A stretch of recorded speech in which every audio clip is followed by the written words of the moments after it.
வாழ்க்கையில எல்லாருக்குமே பாத்தீங்கன்னா கனவு வீடு கட்டுறது ஒரு பெரிய கனவாவே இருக்கும். அந்த கனவு வீடு நீங்க கட்ட போறீங்கன்னா ஒரு நல்ல பில்டர் எப்படி சூஸ் பண்ணணும்ன்றது நான் உங்களுக்கு சொல்றேன். ஃபர்ஸ்ட் ரெஜிஸ்டரான ப்ராப்பர்ட்டி கம்பெனின்றதை செக் பண்ணிக்கோங்க.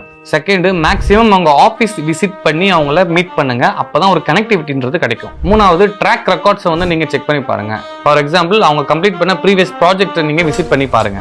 நாலாவது எப்பவுமே வந்து பிரைஸை பார்த்து பில்டரை நீங்க சூஸ் பண்ணாதீங்க. நீங்க எதிர்பார்த்த விஷயத்தை ஃபுல்ஃபில் பண்றாங்களா அப்படின்றத செக் பண்ணுங்க.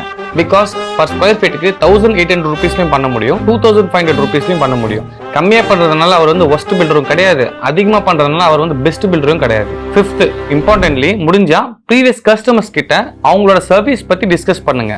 நீங்க எதிர்பார்த்த விஷயம் அவங்க கிட்ட இருக்குன்னா அப்போ உங்க ப்ராஜெக்டை அவங்க கிட்ட நம்பி கொடுக்கலாம். ஆனா அக்ரிமெண்ட் நார்ம்ஸ் எல்லாமே படிச்சு பார்த்துட்டு அதுக்கப்புறம் நீங்க சைன் பண்ணுங்க.